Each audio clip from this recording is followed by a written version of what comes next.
में निरालंब उड़ती है, उसका कोई सड़क नहीं बना हुआ है, निरालंब उड़ती है। ऐसे सूरत को यानी पिंड से ब्रह्मांड में चढ़ाइए और ब्रह्मांड से फिर उड़ाइए उसको, फिर ब्रह्मांड के पार ले जाइए, तो उसका है निशाना। जैसे पक्षी यहाँ जमीन पर बैठी है और पहले निशाना लगाती है कि हमको इसी डाल पर जाना, तो यहाँ से उड़ान भरेगी, पंखे के बल पर उस डाल पर जाकर बैठ जाएगी, बीच में पेड़ डाल कुछ पकड़े ना, उड़ कर जाएगी। तो कबीर साहब की साधना सूरत से उड़ करके जाना है, शब्द सूरत का मेन है, तो वो निशाने की है। तो निशाना मारे कोई संत सुजान, अरे कोई बेला चाहे संत हो चाहे भक्त हो, जे निशाना मारे वही संत है। वहां गिरस्ती विरक्ति की बात नहीं है, जेकर निशाना लग जाए, निशाना कोई मारे संत सुजान। मूल बार मूल कमर गणपति को बासा, गणेश जी की गोबर का क्यों बनाए जाते हैं?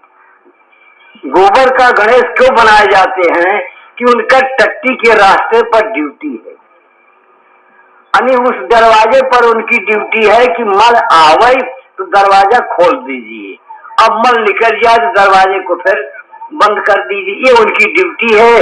इसलिए गणेश का स्थान, इसलिए गणेश गोबर के बनाए गए। लेकिन भाई अब अनजाने में आदमी पूजता, बेसमझ में पूजता है। तो मूल द्वार गणपति को बासा, लिंगी ब्रह्मा जान, ब्रह्मा और सावित्री का लिंग स्थान पर वास है। बिना दोनों के मिले लिंग और भग, बिना दोनों के मिले सृष्टि नहीं होती है। उस लिंग के द्वारा सृष्टि का संचालन होता है, वही ब्रह्मा सावित्री का स्थान है। नाभि कमल में विष्णु, विष्णु जो आप खाते पीते हैं, उस स्थान, उस पूरे भोजन को यहाँ से निचोड़ करके अब पूरे समान रूप शरीर में नसों में पहुंचाते हैं, ये विष्णु का काम है। मूल द्वार गणपति को बासा, लिंगी ब्रह्मा जान, नाभि कमल में विष्णु विराजे, तीन तार एक मान, यहीं से तीन तार इंगला पिंगला सुखमना नाभि से चल रहा है, तीन तार एक मान। तो कंठ कमल, हृदय, हृदय में शिव शक्ति का वास है। शंकर जी पार्वती का वास कहाँ है? हृदय में है, हृदय स्थान उनके हैं। कंठ सरस्वती स्थान। तो देखा यहाँ अढ़वा में गावत की सुने हो गया, हाँ, कि ढोल टांग दे अब खूंटी में, हाँ, सरस्वती माई जिभिया से हो हट जाए, अब यही कुल कहा थी। तो गावत की सुमिरा थी, अब जो हटावल लागत सब स्थान हटा देती। तो सरस्वती का काम क्या है? यहाँ कंठ से 5 अक्षर पैदा होते, 5 अक्षर पैदा होती, का खा गा घा अंगा, ये 5 अक्षर जो है कंठ से पैदा होते, 5 अक्षर कंठ से पैदा होता है। और ये करे ऊपर चा छा जा झा, यहाँ तारू से पैदा होता है, टा ठा डा ढा अरा तारू से बनता है, ता था दा धा, ये अक्षर जो है दांत जीभ लगती। अब पा फा बा भा मा, ये 5 अक्षर ओठ से बनता है, 5 कंठ से बनता है, 5 ओठ से बनता है, 10 अक्षर तारू से बनता है, अब 5 अक्षर दांत से बनता है। या शून्य से बनता है, रा जीभ से बनता है, मा ओठ से बनता है, या रा ला वा सा खा सा हा छत्रंग ज्ञ। तो ये 36 व्यंजन होता है, 36 व्यंजन और 12 स्वर, 16 स्वर होते हैं, 4 स्वर व्याकरण के होते हैं, जैसे अ आ इ उ ऊ, यही 12 स्वर हैं, और 4 स्वर व्याकरण के हैं, लिल्ली और रिल्ली। जो ने तो अगर ऋण लिखेगी भा तू ही रिद्धि से लिख दे, रिद्धि लिखेगी भा तू ही से लिख दे, व्याकरण का अक्षर है, सिद्ध लिखे कोई तू ही से लिख दे। तो ये 52 अक्षर होता है, तो 52 अक्षर जीव धारा आदि अक्षर जिभ्या से ज्ञान। 52 अक्षर बंधुओं जीव से प्रकट होते हैं, ओठ कंठ से प्रकट होते हैं, ओठ कंठ लागे नहीं और जिभ्या नहीं उचार, और गुप्त वस्तु को जो लखे सोई हंस हमारे। तो वो वस्तु बंधुओं निशाने की है, निशाना कोई मारे संत सुजान, तो बंधुओं वह है विहंग मार्ग। विहंग मार्ग, विहंग कहते पक्षी को, तो पक्षी उड़ करके जाती है, उसी तरीके से आप अपने आत्मा को यहाँ से अपनी सूरत को 10वें दरवाजे पर उड़ा के ले जाइए। 10वें दरवाजे के ऊपरी भाग से, निचले भाग से निरंकार की धुन हो रही है, त्रिपुटी में प्रकाश हो रहा है, भवन गुफा में अनाहत बाज रहा है, ये सब आपको ब्रह्मांड के अंदर से हो रहे हैं। लेकिन वह एक शब्द जो अखंड शब्द है, जिसके लिए कबीर साहब ने निशाना मारने को कहा है, वह निशाने का जो शब्द है वो बाहर से आ रहा है, उसका कब से वो गरज रहा है और कब तक होगा उसका कोई आदि अंत नहीं है। और वह एक रस, कभी वो टूटता और न कभी जुटता है, सदैव काल एक रस बचता रहता है। वही शब्द हमारा स्वरूप है, और उसी स्वरूप में पहले हम रहे, हमारी आत्मा उसी के सानिध्य में रही, और शब्द हमसे छूट गया। निरंजन के बहकाने से, निरंजन माने मन, मन के बहकाने से हम प्रकृति मंडल में आ गए और यहाँ 5 आनंद ले रहे हैं। रूपा आनंद, रूपा आनंद आंख का आनंद, आंखी के आनंद ले दही, अगर केहू के मेहरारू करिया होए तो का पसंद न होए, कहे जब देख ले तो ब्याह करब, तो रूपा आनंद, शब्द आनंद, कानंद का आनंद।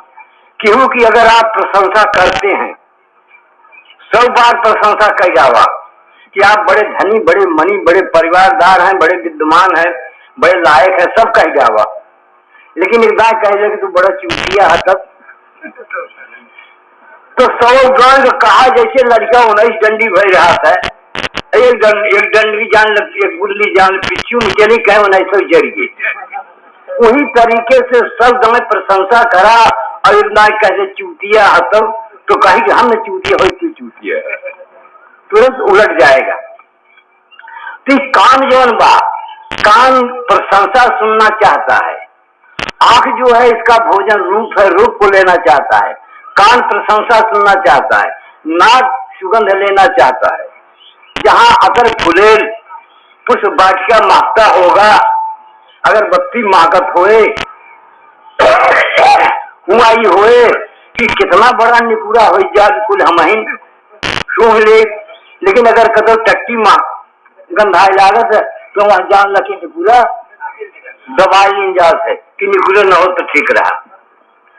खट्टा मीठा चरफरा और सब रस जिभ्या ले, चोरन कुटिया मिल गई तो पहरा के कर दे।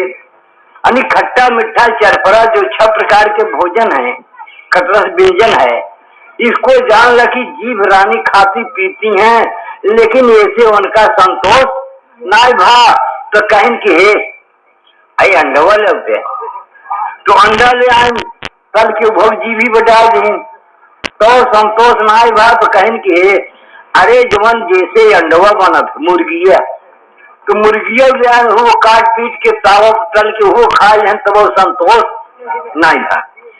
यानी जितना देश का महिला सुगर जीवन बा, देश का महिला आखी के देखते खात है, ओका मनई जी उधाई के स्वाद लेता। हाँ, मछली जौन बात ठुक गया तुरंत चाट ले, ओका मनई जी भी उधाई के स्वाद ले बा। अब मुर्गी जौन बा वो कुल नानी बिखेरत रहा था कि कौनो प्रकार के जानवर जो है बिना मैला के मुसलमान के यहाँ बा कि कहा गवा कि जो मैला न खाता हो, मैदा खाने के नाते सुअर अपवित्र कर जमीन पर गिरा दी गई। गेहूं का नाम पहले गंडक था, पहले गंडक था। आदम हव्वा को खुदा ने रखवारी दिया था बैस्त में, 56 प्रकार का मेवा मिठान लगा करके रखवारी दिया कि इसको रखाओ। और शैतान पैदा हुआ। शैतान जब आया तो कहा कि आप रखाते हैं खाते नहीं क्यों? कहें भाई आदेश नहीं है। कहें कैसे ना आदेश, खाओ तुम। तो खाए लागे तो खाओ, खाए गंडक तो पीसे के परत नहीं रहा, फल होत रहा खाए। जो गंडक खाए ले तो टट्टी लाग, बैकुंठ में टट्टी लगी तो आदम ने क्या किया कि टट्टी की है न सुअर बने मैला खाए बड़े। तो तब तक खुदा प्रकट हो गए, कहा तोबा ये क्या है? तो बताए जी सब। तो आदम को, हव्वा को, गेहूं को, सबको जमीन पर गिरा दिया। अब गेहूं खेत में बोना पड़ता है, फिर काटना पीटना पड़ता है, सब पीसना पड़ता है, सब खाना पड़ता है। तो आदम हव्वा को नापाक कर दिया, सुअर को नापाक कर दिया। इसलिए मुसलमान सुअर नहीं खाते हैं। तो मेरे कहने का मतलब यह है कि मैला के खाने से सुअर नापाक हो गई। तो जितने जानवर मैला खाते हैं, छेड़ी बकरी गाय भैंस ऊंट गधा सब मैला खाते हैं, सब नापाक है, कोई पाक नहीं है। अब पाक है तो मनुष्य है, मनुष्य मैला नहीं खाता है तो मनुष्य पाक है। मनुष्य की मांस कोई खाता नहीं है, जानवर की मांस खा लेता है। तो ये गलत काम है, अपने कुरान के हिसाब से काम नहीं होता है।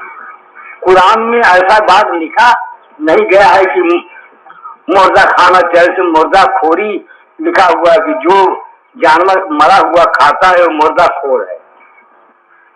तो बंधुओं, इस जीव का स्वाद हो, जीव के स्वाद के लिए सारा संसार परेशान। और स्पर्श के लिए पांचवी इंद्री जो है स्पर्श है, चमड़ा। चमड़ा के लिए परेशान इस वास्ते है कि माता पिता के संघर्ष में दो चमड़ों को रगड़ा गया तब बीज खलित हुआ, और बीज के साथ आत्मा गई। यही आत्मा जो इसमें बोल रही वही आत्मा उसमें गई बीज के साथ, और बीज के साथ सूक्ष्म चोला लेकर के गया। शब्द स्पर्श रूप रसगंध और चित्त मन बुद्धि अहंकार, ये नव तत्व का चोला सूक्ष्म है जो बीज के साथ गर्भवास में गया। और उसके साथ उसी हिडोले में बैठकर आत्मा गई। और वहां जाने पर 25 प्रकृति का चोला लेकर के आया, यानी 5 तत्व 25 प्रकृति बनकर आई। तो आकाश से 5 प्रकृति बनी, काम क्रोध लोभ मोह भय, ये आकाश की प्रकृति है। और वायु की प्रकृति चलन बलन धामन सपोरन पसारन, ये वायु की प्रकृति है। वायु से अग्नि है, अग्नि की प्रकृति 5 बनी, आलस नींद भूख प्यास जमुआई। अग्नि से जल प्रकट हुआ तो जल से 5 प्रकृति बनी, लार मूत बीज खून पसीना। और पानी से पृथ्वी बना तो हाड़ चाम मांस रोम नाड़ी, ये 25 प्रकृति का चोला लिया। और 10 इंद्री उसमें बनी, 5 ज्ञान इंद्रिय 5 कर्म इंद्री। अरे सूक्ष्म लेकर के माँ के पेट में गया, अब स्थूल लेकर के उसमें से वापस आया। अरे जाते समय बाप बन करके गया और बेटा बन के फिर आया। बेटा बन के आ पिता रूप होए जार समाई, अब पुत्र रूप होए प्रगटे आई। तो वो बाप बनकर की यही आत्मा उसमें गई और बेटा बनकर फिर आई। तो उनके कहा भैया बेटवा भा बेटवा हो बेटवा हो बेटवा भा, लेकिन अपने गाय अपने आवत बा, अपने वहां से निकला। तो अब चमड़े के संघर्ष से ही उसके अंदर गया। अब फिर चमड़े की थैली में ही आया, चमड़े की थैली से निकला। अब फिर यहाँ जो मिला, चमड़े की सेवा किया, नाउन कहाइन आई, जमाइन आई। तो चमड़न का नहाए धोवाए, तेल बुकवा जमन लगाए चमड़े का। ये नाक दांत आए, हुआ तो चमड़े से चिपकाए नहीं। महतारी चमड़े से चिपका रहे, बहन चमड़े से चिपका रहे, भौजाई यानी त्याग जो लोग आए, सब भाई बंधु जितने हैं सब चमड़े से चिपकाते चले गए। अब चमड़ा से चिपकाते चिपकाते उतना इतना अभ्यास बन गया कि हमेशा ही वो चमड़ा से चिपकना चाहता है। लेकिन 12 वर्ष तक माँ बेटा एक चारपाई पर चिपक सकते हैं, 12 वर्ष के बाद माँ बाप महतारी बेटा एक चारपाई पे चिपक नहीं सकती। बहन भाई जब एक चमड़े के साथ सो रहे थे, वो भी 12 वर्ष के बाद अलग हुए। तो जब 12 वर्ष के बाद चमड़ा छोड़ दीनेगा, तब उनके चमड़ा मिलवे के बहुत बड़ी जोश बढ़ी कि कैसे चमड़ा मिलाई, कहा सब महतारी बहन भौजाई सब चमड़ा छोड़ दिए। अब जवानी 12 वर्ष तक सब रगड़ते रहे। उसके बाद जब छोड़ दिए तब गली गली में घूम रहे लगा। जब गली गली में घूमने लगे थी भैया को उनका बियाह कर दिया, तो बियाह हो गया तो कैसा कहा चमड़े का, चमड़ा से चमड़ा चिपक गया। और करीब 80 बरस तक चमड़ा चिपकता है।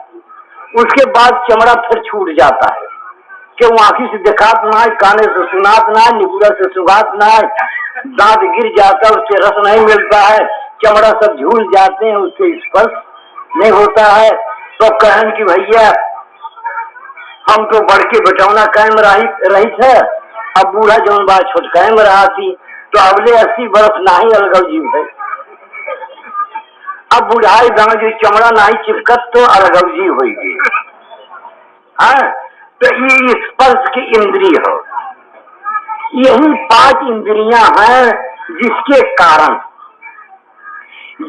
कारण यह जीव आत्मा फंसा है। स्पर्श इंद्रियां, ये 5 इंद्रियों में फंसा हुआ है। अब ऐसे सिद्धांत चल गए जैसे कहें कि सिया राम में सब जग ज्ञानी। तो वहां स्त्री पुरुष को 2 रूप है, एक स्त्री का रूप बनाया गया, एक पुरुष का। कहाँ बनाया गया? इच्छा नहीं बनी। अभी तक परमात्मा की भक्ति करने की इच्छा नहीं हुई।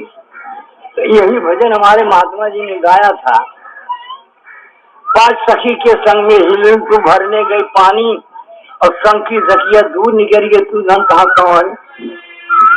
5 सखी 5 इंद्रियां आंख कान नाक जीभ ये सब तुमसे दूर चली गई, और इन्हीं के साथे दिन में तू पानी भरते रहे और शाम हो गया सब छोड़ दिए, बुढ़ाई दान सब छोड़ दिए। तो ये भैया वो संगत करा कि जमन कहो छूटे ना, उससे संगत कीजिए। जो अखंड शब्द हो रहा है परमात्मा की जो आवाज, उसे आप सुने अपनी आवाज के चक्कर में ना।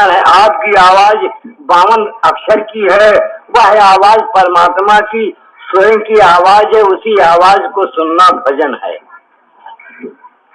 जो निसीम देश से आवाज आ रही है वो अखंड धुन हो रही है, उस अखंड धुन को सुनना ही भजन है।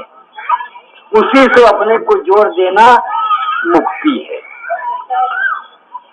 उसमें अपने को जोड़ देना ही मुक्ति। और कौन मुक्ति संसार में नहीं, जो वेदांत की मुक्ति है वो अलग की बात है।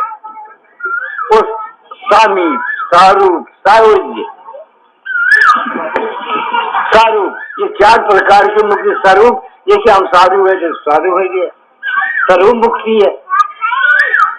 समीप जैसे हमारे बैकुंठ में जाना, बैकुंठ में भगवान के लगे चला गया, बैकुंठ हो गया।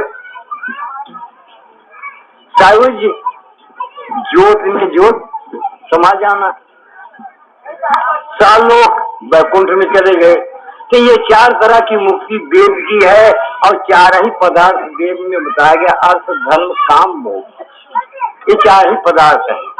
तो कबीर साहब ने ये कहा इस पर कि पंडित सोच कहो समझाई और जैसे आवागमन नसाई, अर्थ धर्म और काम मोक्ष कहो कौने दिशा बरसत भाई। उत्तर दक्षिण पूर्व की पश्चिम स्वर्ग पताल की माही, अब बिना गोपाल ठौर कतही नहीं नर्क जात दो काहीं। गोपाल का मतलब राम कृष्ण से नहीं है, गोपाल से मतलब आत्मा से है। गो नाम इंद्री, पाल नाम आत्मा। अरे इंद्रियों का, इंद्रियों किसके संयोग से रह रही? आत्मा से। आत्मा अगर निकल जाएगा तो इंद्रियां कोई काम नहीं करेगी। तो इसलिए गोपाल, बिना गोपाल ठौर कतही न नर्क जात दो काहीं।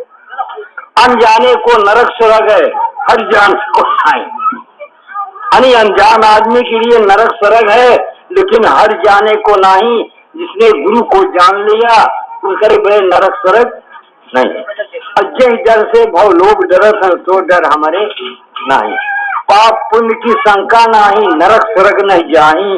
अब कहे कभी सुना भाई साधु, जहाँ का पद है वही समाधि।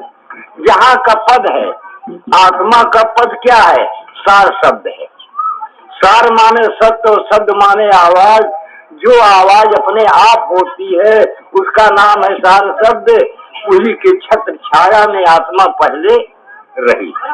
अब जब तक वहां नहीं पहुंचेगी तब तक मृतलोक के छुटकारा नहीं पाएगी। इसलिए चाहे वो निगुड़ा हो, चाहे भक्त हो, चाहे संत हो, मामा केहू का लगावा नहीं गवा।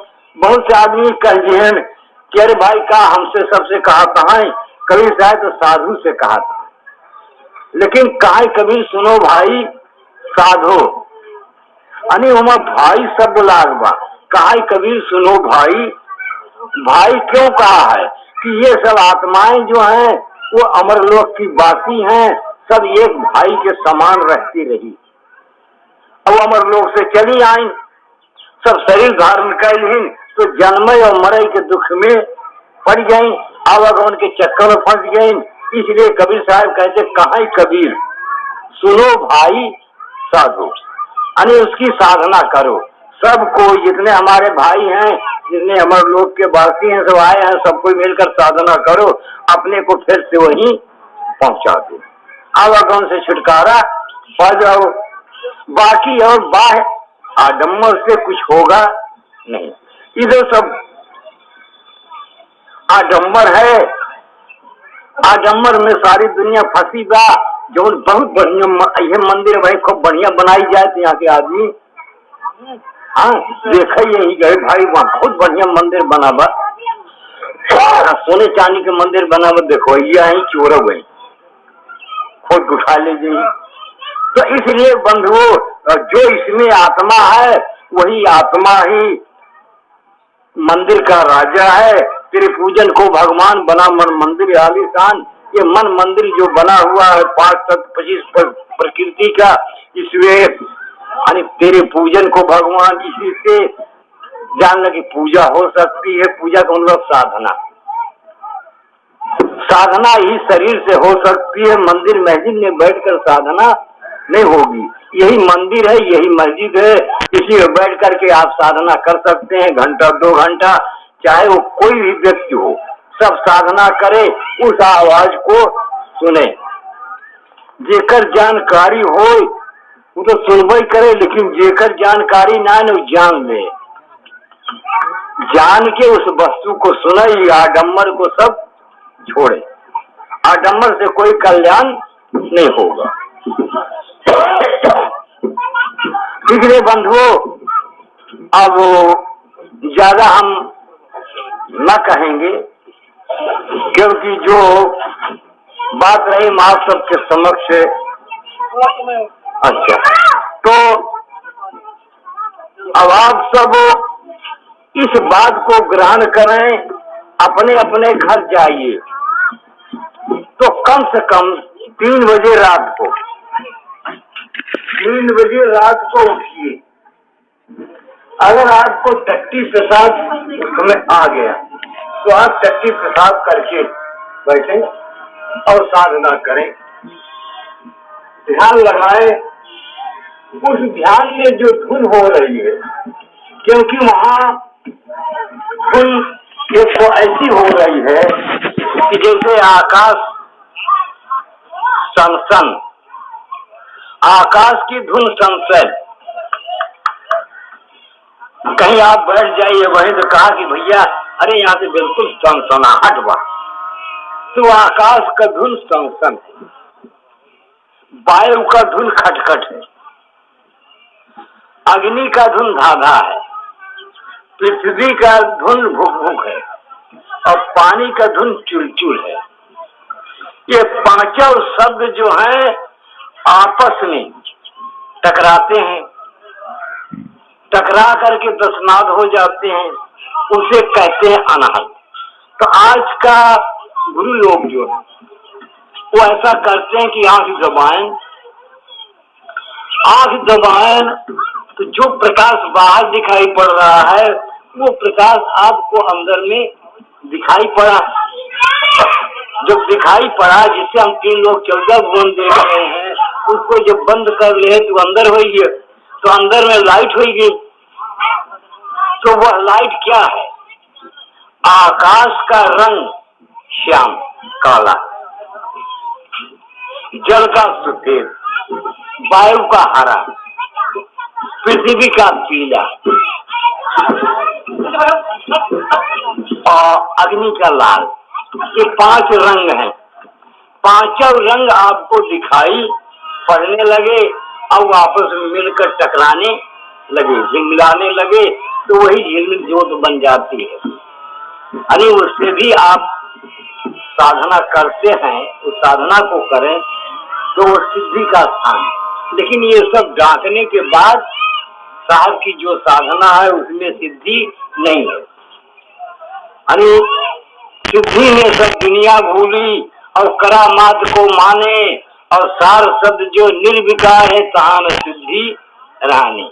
वह सार शब्द में एक सिद्धि, मुक्ति करे ता सेवा, और सार शब्द का खेल निराला समझे गुरुमुख भेवा।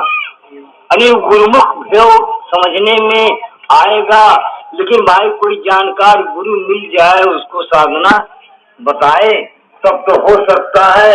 ना तो आडम्बर की तरफ सारी दुनिया भाग रही है, हम भी भाग रहे हैं, खाने पीने की तरफ हम भी भाग रहे हैं, रोटी कपड़े की तरफ हम भी भाग रहे हैं कि कितना हमारे चेला हो जाए, कितना हमार मान मर्यादा हो जाए, कितना पैसा हमको चढ़ जाए, हम वही चक्कर में ही कौने परदेश में जाए, कौने देश में जाए जहाँ हमको खूब रुपया मिले। और साधना की बात तो बंधुओं हमसे भी दूर। साधना की बात जो है हम छोड़ बैठे हैं, हम 3 लोग की माया पकड़ने के लिए सब लगे। अब आज साधु सन्यासी हो तो जरूर जाते हैं, सन्यासी हो जाते हैं, लेकिन कब होते हैं? घर में भाई खटपट, तो चल बाबा के मठ पर। अब बाबा देहन रोटी तो काट देहन चोटी। अब बाबा मांगन काम तो कहन कि हम तो रमता राम, कहन यह सब करे हो, तोहार खेती करे हो, तोहार भैंस गाय खियावे हो, झाड़ू मारे हो, बर्तन मारे हो, भोजन बनवे हो, तो घर कहाँ छोड़ दे? कह के सब बहका दे कि यह सब करे हो तो का करे। लेकिन भाई छूटा तो घर द्वार छोड़ी आया, सब कुछ छोड़ी आया, लेकिन भोजन नहीं छोड़े। जमन मुख्य बात रहे उसको छोड़े नहीं। अब भोजन जमन बात तो करते ही है, तो जब भोजन करता है तो उस भोजन के द्वारा भोजन के लिए प्रबंध करना ही पड़ेगा, और उसके लिए टट्टी जाना ही पड़ेगा, और फिर हाथ से टट्टी धोना पड़ेगा, कपड़ा साफ करना पड़ेगा, तो भजन क्रिया हुई। इसमें दूसरे की क्रिया क्या है? तो इसलिए बंधुओं, अब देखिए हमारे साहब, अच्छा तो कहाँ के मास्टर साहब हो? अच्छा अच्छा आगे। तो बंधुओं, इसलिए ये चार मार्गों से जो गुजरना है वो सिद्धों का। पांचवा मार्ग जो कबीर साहब का है, निशाने का, उस निशाने पर आप लोग जाइए, अपने अपने गुरु से, संतों से उसकी पहचान कीजिए कि वो शब्द क्या है, वह निरक्षर है, और उसी शब्द को पकड़ने की कोशिश सब करें। उसमें ना तो माला डुलाना है, न मंदिर मस्जिद में जाना है, न गंगा नहाना है। बाह्य आडंबर से कोई मतलब नहीं है। चाहे नहा धो करके भी साधना कर सकते हैं।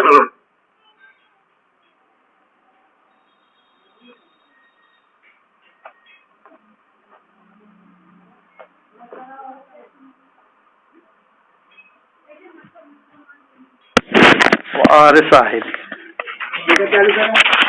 रुका, देखिए पहले